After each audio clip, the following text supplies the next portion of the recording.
विनम्रता जी भावना में जेके घमंड जी भावना थींदी। अगरि तव्हां इहो सिखंदव त तव्हांखे ॾिसणो पवंदो विनम्रता कीअं करणु खपे ऐं असांखे छा खपे। ऐं इन करे मां चवां थी, मूंखे विश्वास आहे उन खां जाम वधीक जेतिरो असां सोचींदा आहियूं पसंदि कंदासीं त जेको असांखे करिणो आहे त असां उहो छा कयूं। पहिरीं ॻाल्हि विनम्रता, मदद घुरण में कोई समस्या कोन्हे। उहे चवंदा आहिनि त प्रभु मदद कयो, उहो माण्हू खां मदद घुरंदा आहिनि जॾहिं उन्हनि खे खपे। पर जंहिंमहिल मार्गदर्शन पाण खे मुश्किल में विझी वेंदो आहे त असांखे इहो करणु खपे त असां छा था कयूं। छो त कोई बि कमु कुझु ओतिरो ई सुठी तरह न थींदो आहे त असां पंहिंजो पाण करे रहूं ऐं उन जी कोशिशि कयूं। उहे असांखे बर्बादु कंदा आहिनि, छो त उहे हूंदा आहिनि त असां इहो कुझु करे सघूं जेतिरो सुठो कोन हूंदो करे सघूं। मूंखे ख़बर आहे त उन तरीक़े सां कुझु करणु सेखारियां थी त शाहुल आख़िर में दाऊद खे ॻोल्हियो हुई ऐं मारण जे लाइ। तूं मुंहिंजो कवच पाए करे, ख़बर अथव इन ॻाल्हियुनि में जाम अहिड़ी ॻाल्हियूं आहिनि जेके असांखे सम्झ में अचणु खपे, उहो असां सम्झूं नथा। इन करे मां तव्हांखे ॿुधायां थी इहा ॻाल्हि त असांखे ज़िमेदारी सां सभु सिखणु खपे ऐं तेसि ताईं मां तव्हांखे ॿुधायां थी त तव्हां इहा ज़िमेदारी खणो। हाणे दाऊद शाहुल जे कवच पाइण खे उहो करणु क़ाबिल कोन हो ऐं प्रभु उन सभिनीनि खे कमु करण लाइ अलॻि तरीक़ो ॾिनो। असांखे आज़माइण जे बारे में वधीक परवाह करणु खपे, असांखे सही परिणाम मिले इहो असांखे ॾिसणु खपे। असां नंढे कम करण लाइ माण्हुनि खे इहा थोरी आज़ादी ॾियो।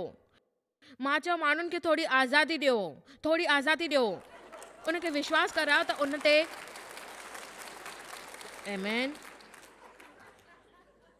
यूहन्ना 15 में असांखे ॿुधायो आहे त असां ख़ुदि कीअं हुजणु खपऊं ऐं अलॻि थी करे असां हिकु वण खां शुरू कयूं। हिकु जीवित रहण लाइ ज़रूरी शइ जेकी आहे उहा मिली ऐं ताड़ियूं ईअं लटकी पयूं, लटकी शाखा ते सिर्फ़ लटकियल आहिनि, चङी तरह सां लटकन आहिनि। इहा आहे त विनम्रता जी। केतिरा ॼणा सुञाणींदा आहिनि त दुनिया में अॼु असांखे समस्या आहे, उन जो कारण इहो आहे आत्मनिर्भर लैंगिक सुख आहे। उहो दुनिया जी सभ खां वॾी समस्या आहे। मां लख दफ़ा कोशिश कयां सम्झाए नथी सघां मां छो प्रभुअ खां छुटकारो पायां। मां बिल्कुलु नथी सम्झी सघां।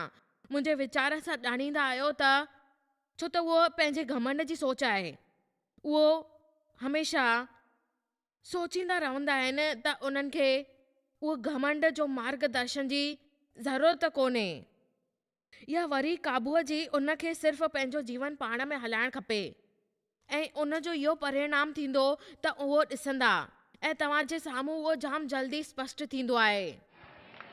असांखे ख़ासि पल जी ज़रूरत छो हूंदी आहे ऐं साफ़ करण लाइ छो? प्रभु खां छुटकारो पाइण जी कोशिश बंदि कयो ऐं तव्हां उन वणण वारा आहियो।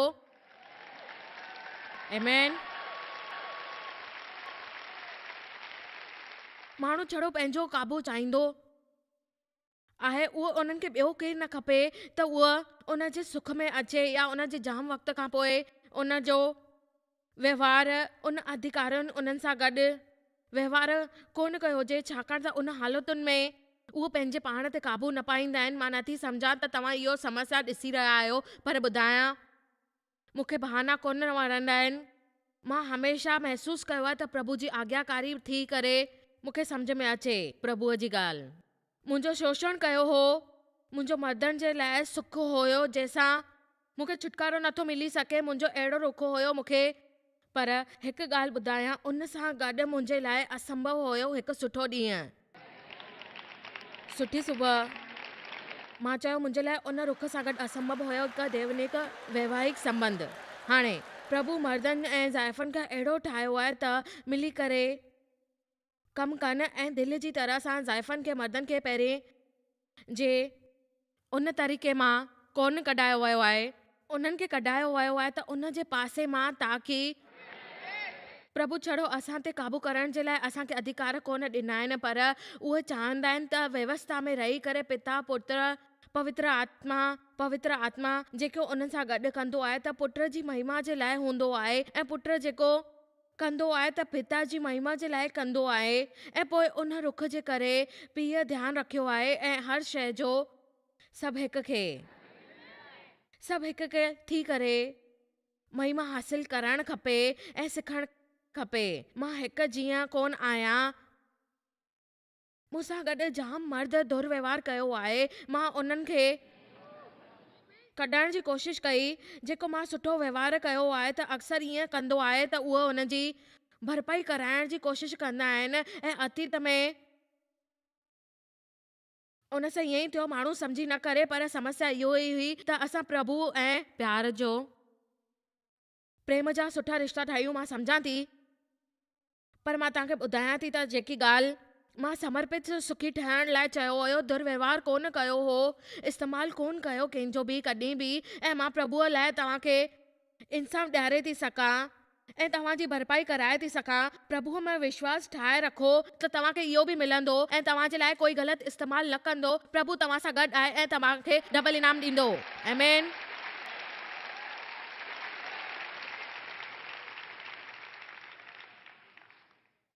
यीशु चयो उहो कॾहिं पंहिंजी मर्ज़ीअ सां आत्मनिर्भर थी करे कुझु कोन कयो ऐं पंहिंजे पाण बि न कयो।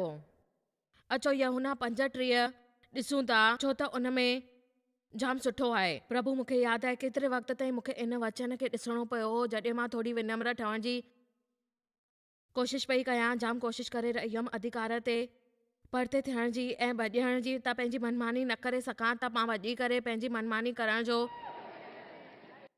मां चाहियां थी। तव्हां विस्तार में हिन बाइबल यूहन्ना 5:30 खे आर्थिक शब्दनि खे ॾिसो। यीशु चयो आहे त मां पंहिंजो पाण सां कुझु नथो कयां, आज़ाद रूप में पंहिंजी इच्छा सां। उहे जीअं प्रभु सेखारींदा आहिनि, उहे मूंखे जीअं निर्देश ॾींदा तीअं मां ॿुधंदो आहियां ऐं इंसाफ़ कंदो आहियां। मां ओतिरो ई फ़ैसिलो कंदो आहियां जेको मूंखे आदेश मिलंदो आहे ऐं ॿुधाईंदो आहियां त फ़ैसिलो कंदो आहियां। मूंखे इंसाफ़ सही लॻंदो आहे, छो त इहो ॿुधो, छो त मां पंहिंजी इच्छा सां नथो कयां। ओतिरो कुझु करण जो कोन आहे, पर मूंखे इहो पसंदि आहे। इन करे मुंहिंजी इहो मक़सदु आहे त उद्देश्य कयां। हिते कोई आहे जेको 5 सालनि ताईं हर सुबुह जो इहो पढ़ण जी ज़रूरत करे? आमीन। हिकु विनम्र माण्हू सावधान रहंदो आहे, ॿियनि खे दुख न ॾींदो। उहो कठोर, तेज, दबाव विझण वारो नम्र कोन हूंदो, बल्कि शांत विनम्र हूंदो। उन ॻाल्हि खां सिखो जेको तव्हांखे कई शयूं आहिनि कि तव्हांखे ॿियनि सां गॾु कोन करणु खपे। मां पंहिंजे जीवन में पाण सां गॾु दुर्व्यवहार करण अधिकारनि जे अधीन रही आहियां। महान ॻाल्हियूं सिखी आहियां। उन वक़्तु मूंखे उन खां नफ़रत थींदी हुई, पर मुंहिंजे वीचार सां उहे माण्हू मुंहिंजी मदद कई आहे। इन करे मां माण्हुनि सां ख़राबु व्यवहार न करे सघां। इहो श्रद्धा, इहो वक़्तु डपु आहे, पर माण्हुनि सां गॾु दुर्व्यवहार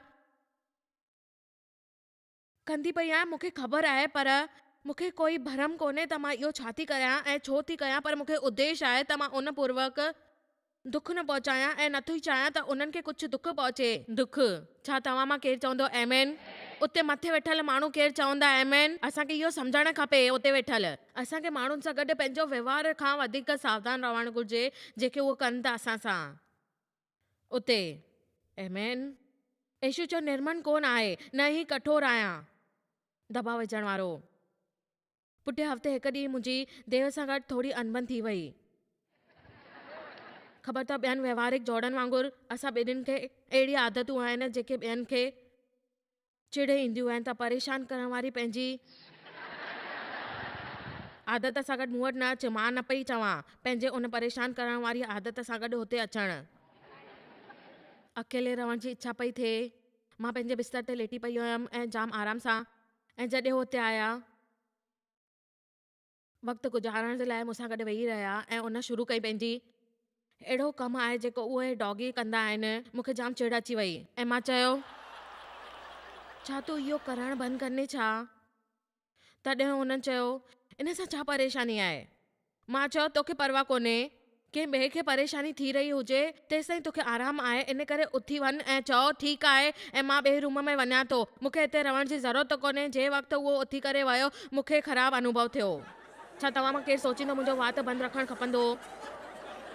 इन करे कुझु मिंटनि ताईं इंतज़ारु कयो। कुझु मिंटनि ताईं इंतज़ारु कयो। उन खां पोइ मां सोचियो सुठो थींदो अगरि मां वञी करे माफ़ी वठां, छो त हिकु ॻाल्हि सिखी आहे जंहिंसां असां तव्हांखे ॿुधाइण वारी आहियां त असांखे विनम्र हमेशह शांती क़ाइमु अगरि तव्हां वटि अहिड़ी काई डिग्री आहे जेकी तव्हांखे शांती पहुचाए सघंदी आहे, तव्हां पंहिंजो वात बंदि कयो, चाहे भले कंहिंजी बि ग़लती हुजे, तव्हांखे शांती मिले। पोइ मां इहो सोचियो त इहो ॾाढो मुश्किल हूंदो, या मूंखे कुझु चवंदो, या गुस्से में हूंदो, मूंखे खरी खोटी चवंदो। उहो आसान हूंदो आहे, पर पोइ बि मां चयो मूंखे माफ़ कर, अगरि मां तुंहिंजो मन दुखायो आहे, मां ॼाणींदी आहियां, मां मतलबी आहियां। उन चयईं त ठीकु आहे। उहो चई कोई ॻाल्हि कोन्हे, मां सम्झियो आहियां। मां सोचियो महिरबानी प्रभु। मां ॿीहर सुम्हण में मूंखे जाम सुठो अनुभव थियो। मां नथी ॼाणा कि उहो सम्झा कोन या कोन, मूंखे इहा उन जी परवाह न हुई, पर मूंखे इहो लॻो। आमेन। जाम दफ़ा असां सुठे लाइ थींदो आहे त माण्हू खे चवण जे लाइ उन जो दुख परे कयूं ऐं असां चवंदा आहियूं नथा सम्झूं। उहो चवंदो आहे कि ठीकु आहे, मां कयो, मां सम्झां थी त हार्मोन जी गड़बड़ी हुई। इहो सुठो आहे। विनम्र माण्हू सावधान रहंदो आहे। ॿियनि माण्हुनि सां गॾु कीअं व्यवहार कयूं। बाइबल में गलतियुनि 6 में लिखियलु आहे असांखे कमज़ोरी जी दुर्लभताउनि जे लाइ सहनशील हुजण खपे। मतिलबु छा आहे? कुझु सहणु खपे। छा हुन जो ॼाणंदा आहियो त तव्हांखे कोई ॻाल्हियूं एतिरे मूंखे हिन ते विश्वास नथो थिए। उन जो कारण इहो आहे असांखे उहो ॾिसणु नथी अचे त मूंखे यादि आहे मां कीअं देव खे बदिलणु चाहियां पई ऐं प्रार्थना पई कयां त शक्ति जे बारे में मां ॼाणियो। मां देव खे उहो आज़मायां पई। मुंहिंजो मतिलबु आहे मां प्रार्थना कंदी रहियमि त मां जोर सां इहो फर्श ते मुक हूंदी हुयमि त प्रभु इन खे बदिलियो। हिकु ॾींहुं प्रभु जी आवाज़ मूंखे ॿुधण आई, देव समस्या न आहे। मां चयो केरु आहे? उन्हनि चयो तूं ई आहीं पाण। ख़बर अथव घमंड जो असरु असां ते छा थींदो आहे? असां ॿियनि खे दोष में ॾिसंदा आहियूं ऐं जल्दी उन जी बुराई कंदा आहियूं ऐं असां पंहिंजो दोष न ॾिसंदा आहियूं। हलो बि मां तव्हांखे सुठो प्रचार करे रही आहियां। बाइबल में इफिसियो 4 में लिखियलु आहे त विनम्र माण्हू ते परिपूर्ण थियण जो दबाव कोन विझो ऐं उहो सम्झंदा आहिनि। मूंखे यादि आहे प्रभु चयो हुई मूंखे त जॉयस तो में कमज़ोरी हुजण जी अनुमति आहे। मां सोचियो वाह प्रभु, इन खां सुठो छा थींदो। प्रभु नथा चाहिनि त असां कमज़ोरियुनि खां जीत कोन सकूं। इहो महत्वपूर्ण आहे त असां हर माण्हुनि खे कमज़ोरियूं हूंदियूं आहिनि ऐं असां इन खां कीअं था निपटूं इहा असांजे मथां हूंदो आहे। प्रभु असां लाइ एहसानमंद हूंदो आहे छो त उहो असांखे हिकु शइ ॾींदो आहे, उहा आहे विनम्रता। ऐं उन विनम्र माण्हू सां थी करे पंहिंजी क्षमता खे ॾिसूं ऐं कमज़ोरियुनि खे परायूं ऐं प्रभु ते विश्वास कयूं। विनम्र माण्हू ॾकंदो कोन्हे, उहो कॾहिं बि ॾकंदो न आहे ऐं सुञाणींदो आहे। पंहिंजी कमज़ोरियुनि खे सुञाणे करे उनखे ॿियनि जे मथां दबाव न विझंदो आहे। ऐं तव्हांजी गवाही हमेशह ॿियनि में हूंदी आहे। तव्हां कीअं था ॾिसो ऐं कीअं था खटो। तव्हांजी गवाही जो हिसो जेको हूंदो आहे ऐं उहो निपटी रहियो आहे ऐं जीत हासिल करण जी कोशिशि कंदो आहे। आमेन। ऐं तॾहिं उन माण्हू तव्हां सां गॾु सही था सघनि ऐं उहो ॻाल्हाए सघंदा आहिनि ऐं तव्हां खां प्रचार ॿुधण लाइ पसंदि कोन आहिनि, पर मूंखे ख़बर आहे त मां तव्हांखे ॿुधायां थी। छड़ो पंहिंजी मौजूदगी न ॾिसो, ॿियनि जी ख़ुशी ॾिसो। ऐं तव्हांखे मां ॿुधायां कीअं हासिल करणु खपे, केतिरो वक़्तु ताईं तव्हांखे इहो दौरो हलणु खपे। पौलुस चयो आहे। मूंखे ॿुधायो उन दौरान तव्हांखे ॿुधाया थी पौलुस चयो आहे त वर्ड एंड फेथ वारनि में पौलुस खे इहो कमज़ोरी हुई त कुझु माण्हू चवंदा आहिनि त उहा बीमारी कोन हुयसि, छो त सच इहो आहे त उहा शइ हुयसि। सच चवां उन जी परवाह कोन्हे त उहो छा हुयो। मुंहिंजे वीचार सां असां बहस करण में असली ॻाल्हि भुलिजी वेंदा आहियूं।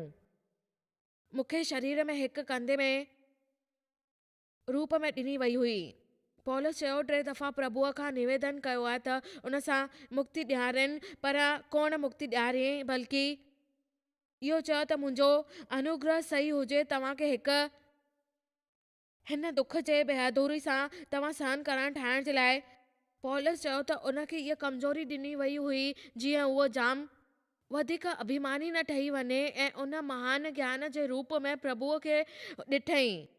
प्रभु पौलुस खे महान तरीक़े जो इस्तेमालु करे सघिया त उनखे उहो सम्झ में अचे त जेको अविश्वसनीय शइ हुई त उहो मिटिजी वई उन में ऐं उहो अॻियां वधी वियो, छाकाणि त उनखे इहो महसूसु कराईं ऐं यादि ॾियारियईं त तूं प्रभुअ जो ॿारु आहीं ऐं तोखे काई कमज़ोरी कोन्हे, इहा तुंहिंजे लाइ तुंहिंजी ॻाल्हि हुई ऐं तोखे यादि करणु खपे।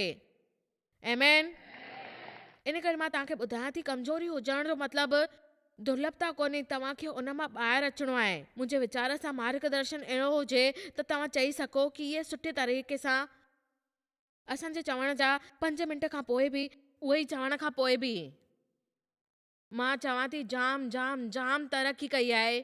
मूंखे हाणे बि जाम तरक़ी करणी आहे, मूंखे हाणे बि करणी आहे, पर मूंखे अहिड़नि माण्हुनि सां हमेशह प्रलोभन विरोध करणो पवंदो आहे जेके कमु कोन कंदा आहिनि ऐं मूंखे पसंदि आहिनि। पर ध्यानु ॾियो, मां करण खां पाण सां नफ़रत कोन कंदी आहियां। मां तव्हांखे उहो ॿुधायां थी त दुख कोन रहंदी आहियां ऐं मूंखे यादि कराए।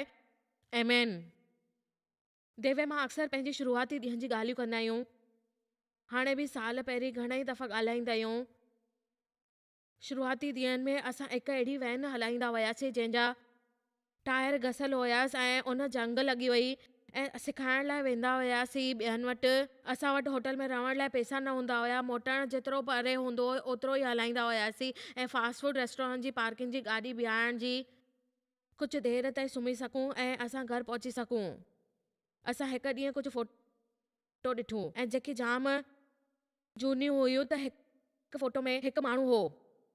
मुंहिंजो मतिलबु आहे त उन चयो आहे त उन वक़्त ते पंहिंजो पियानो वॼायो उन वक़्त ते, ऐं असां चयोसीं असांजी सेवकाई जी शुरूआत आहे। ॿियनि जे फर्श ते 25 माण्हुनि सां गॾु थी विया ऐं असां सेखारींदा आहियूं 5 सालनि ताईं। उन जे अलावा असां वटि बाइबल आहे। उन खां पोइ ॿिए कंहिंजे लाइ करणु विया आहियूं त 5 सालनि ताईं कयो ऐं अधिकारी ठहण जे लाइ योग्य कोन हुयासीं, पर जाम माण्हू अधिकारनि जे अधीन रूप में आया ऐं अधिकारी ठहणु चवणु लॻा ऐं सिर्फ़ु बॉस ठहणु चाहींदा आहियूं, पर शायदि जॻहि पसंदि कोन हूंदी आहे उन वक़्त ते। शायदि तव्हांजी हाणे उन जॻहि ते तरक़ी कोन थी रही आहे, पर तव्हांखे हुजणु खपे। पर ध्यानु ॾियो, जॾहिं प्रभु तव्हांखे तरक़ी ॾींदा आहिनि त तयारु कंदा आहिनि त तव्हां उन तरक़ी खे ॾिसो ऐं उनखे सम्झो छा था चवनि ऐं तव्हां कीअं त उनखे अहसानमंद थियो ऐं उन जे लाइ माण्हू खां सही व्यवहार करणु सिखी वठो।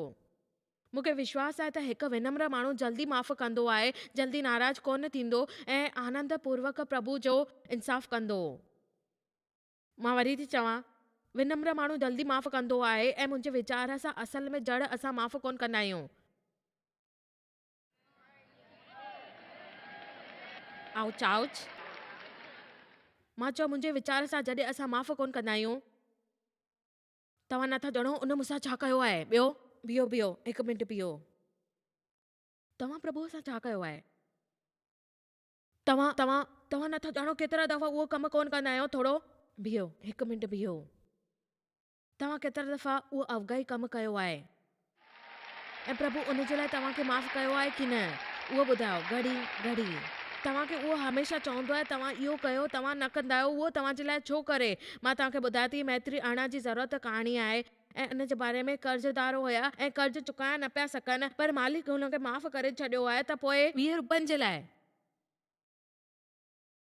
प्रभु नथा चाहिनि त असां इन वांगुरु ठहूं। उन वांगुरु विनम्र माण्हू चवंदो आहे त प्रभु अनुग्रह कोन कंदो हो। विनम्र माण्हू चवंदो आहे त मूंखे तव्हां खां माफ़ी करण में कोई तकलीफ़ कोन्हे, छो त मूंखे पाण बि जाम तरह जी समस्याऊं आहिनि ऐं शायदि ॿिए कंहिंसां बिल्कुलु उहो कोन कंदमि। ॿिए कंहिंसां असां गॾु इहो कोन कयूं। इहो ज़रूरी कोन्हे त असां जल्दी माफ़ करणु खपे, इहो सम्झी सघूं प्रभु असांजे जीवन में माफ़ी ॾिनी आहे। प्रभु जी माफ़ी, प्रभु जी दया, प्रभु जी सहनशीलता, प्रभु जो धीरज संसार जी सभ खां ख़ूबसूरत शइ आहे ऐं उहो आनंद ऐं शांती सां गॾु रहंदी। आमेन। उन दया जे हर ॾींहं में थींदी आहे। सिज खे पंहिंजे गुस्से ते ॿुधण ते कोन रोकींदो ऐं शैतान खे इन तरह दरवाज़ो कोन खोलियो ऐं महसूसु थींदो आहे त तव्हां पहिरीं महसूसु कंदा आहियो ऐं ॻाल्हाए चुका आहियो। असां उन जे बारे में कुझु ॿियूं ॻाल्हियूं कंदासीं। तव्हां पंहिंजी भावनाउनि जे अनुसार नथा जी सघो। असांखे उहो ॾिसणो आहे। कोलोसियन 3:13 में नम्रता ऐं सहनशील माण्हू अगरि के पंहिंजे लाइ दोष ॾियण जो करणु ॾिसनि था त उहो पंहिंजे पाण खे हिकु गुनाह में रखनि था ऐं उहो माफ़ी घुरनि था प्रभुअ खां ऐं उन सां सहमत नथा थियनि ऐं माफ़ करे था छॾनि सभिनीनि खे। प्रभु ते विश्वास कयो निर्दोष जे लाइ। अगरि केरु तव्हां सां दुर्व्यवहार करे थो त तव्हां उनखे माफ़ करणु सिखो, अॻियां वधो। मां इहा सलाह नथी ॾियां कि माण्हुनि खे पंहिंजो शोषण करणु ॾियो, मुंहिंजो बिल्कुलु इहो मतिलबु कोन्हे। बाइबल असांखे दुश्मन जे लाइ प्रार्थना करण जे लाइ चवंदी आहे, पंहिंजो शोषण दुर्व्यवहार जे लाइ न। ऐं जबकि इहो ॿिए शब्दनि में ऑफिस में तव्हांजे बारे में कोई कुझु ॻाल्हियूं चए थो,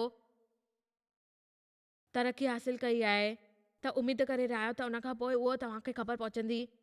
तव्हांजी गाॾी ख़राबु थी वई त हिकु कमु आहे त तव्हांखे करिणो आहे, शैतान जे चेहरे ते गुस्सो हुजो। तव्हां ओतिरा उत्साहित नथा लॻो जेतिरो हुजणु खपे। पर उहो मुंहिंजे घर जे पासे में कोन रहंदा आहिनि ऐं मूंखे उहो करण जे लाइ प्रयत्न करणो पवंदो। विनम्र माण्हू शांती क़ाइमु कंदा आहिनि, उहे परिपक्व हूंदा आहिनि। मैत्री 5:9 जे अनुसार ध्यानु ॾियो जेके मेले कराईंदा आहिनि, छो त उहे प्रभु जा पुट सॾाईंदा आहिनि। आमीन। प्रभुअ खे संतान कोन हुई। प्रभु जो पुटु जॾहिं पाण खे विनम्र करण जे लाइ तयारु रहंदो आहे, उहो शांती ठाहे रखंदो आहे, हालतुनि जे अनुसार तेल मेल लॻाए रखंदो आहे, परिपक्वता आहे। आमीन। मूंखे इहो सिखण जे लाइ जाम वक़्तु लॻी वियो, जाम वक़्तु। अचो ॾिसूं फिलिपिन खे 2:5 में। मुंहिंजो इहो आनंद पूरो कयो, हिकु मन ई में रहो ऐं हिकु प्रेम, हिकु चिंत आहे, हिकु मनस आहे ऐं लड़ाई काई वॾी ॻाल्हि कोन्हे ऐं तव्हां उनखे दीनता जे लाइ हिकु ॿिए खे पाण खे सुठो सम्झो ऐं पाण में तव्हां मिली करे रहो। हिन जो मतिलबु आहे त तव्हां पाण में घटिजी रहो ऐं तव्हांखे पाण खे घटि सम्झणु खपे, बल्कि इहो तव्हां ॿियनि जे बारे में सुठी राह ॾियणु खपे। हिकु शइ जे लाइ चिंता न कयो, ॿियनि जे लाइ चिंता न कयो, तव्हां हिकु शइ जे लाइ परवाह करणु खपे। यीशु तव्हांजो स्वभाव आहे ऐं तव्हांजो स्वभाव जेको आहे उहो विनम्र आहे। असां सभिनीनि खे विनम्र ठही करे रहणु खपे ऐं असां इहो कोन सम्झंदा आहियूं। असांखे होशियारी न रखणु खपे पंहिंजे बारे में। असां पंहिंजे मन जे बारे में कीअं सोचींदा आहियूं त जेको असांखे चवणु खपे, असांखे पाण खे इहो रहणु ॾियो, उहो कंदो पाण। विनम्र माण्हू हमेशह ज़रूरत खां वधीक ख़ासि कोन सम्झंदा आहिनि पंहिंजे पाण खे, पंहिंजे मन खे। रोमियो 12 में चयो आहे, इन संसार जे संदेह कोन ठहियो, पर तव्हांजी ॿुद्धीअ नए थियण जी संपूर्ति ॾिनी आहे। उन चयो, जीअं सम्झणु खपे उन खां वधीक कुझु कोन, पाण सम्झो। प्रभु हर हिक खे परिणाम जे अनुसार अनुग्रह ॾिनो आहे ऐं उहो चवंदा आहिनि त अनुग्रह ॾिसो ऐं तव्हांखे सद्बुद्धि मिले त तव्हां उनखे सम्झी सघो ऐं तव्हां पंहिंजी ख़ासियत ॾिसी सघो। उहो प्रभु जे तरफ़ां ॾिनल भेट हूंदी आहे। ख़ासियत जे अनुसार प्रभु असांखे अलॻि तरीक़े सां सेखारींदा आहिनि त असां उनखे सम्झी सघूं, पाण खे ॼाणे सघूं ऐं उन योग्यताउनि सां गॾु ख़ुशि थी सघूं। ऐं प्रभुअ खे तव्हांखे ॾिनी आहे त तव्हां उनखे प्रभावित कयो। तव्हां कंहिंखे बुरो न चओ ऐं तव्हां बुरो न मञो। तव्हांजे तरफ़ कहिड़ो बि कमु कोन हूंदो आहे त तव्हां ॿिए कंहिंजे तरफ़ उहो कमु न कयो। ऐं मूंखे विश्वास आहे घमंड जे कारण असां संतोष कोन थींदा आहियूं जेको प्रभु ॾिनो आहे असांखे, ऐं असांखे अनुभव थींदो आहे त असांखे उहो करणु खपे जेको ॿियो करे ऐं असां उन वांगुरु थियणु खपे। उहो ॿियो थो करे पर असांखे उन वटि न, पर पंहिंजे पाण वटि नओं प्रभावित करिणो आहे जंहिंजी ज़रूरत आहे असांखे। असां इहो कयूं ऐं असां उहो करे सघंदा आहियूं, विनम्र ऐं सुधारता सां प्रभु जे साम्हूं बीही करे उन जो धन्यवाद करे सघूं, उन जी महिरबानी मञूं ऐं उन ते विश्वास कयूं। आमीन।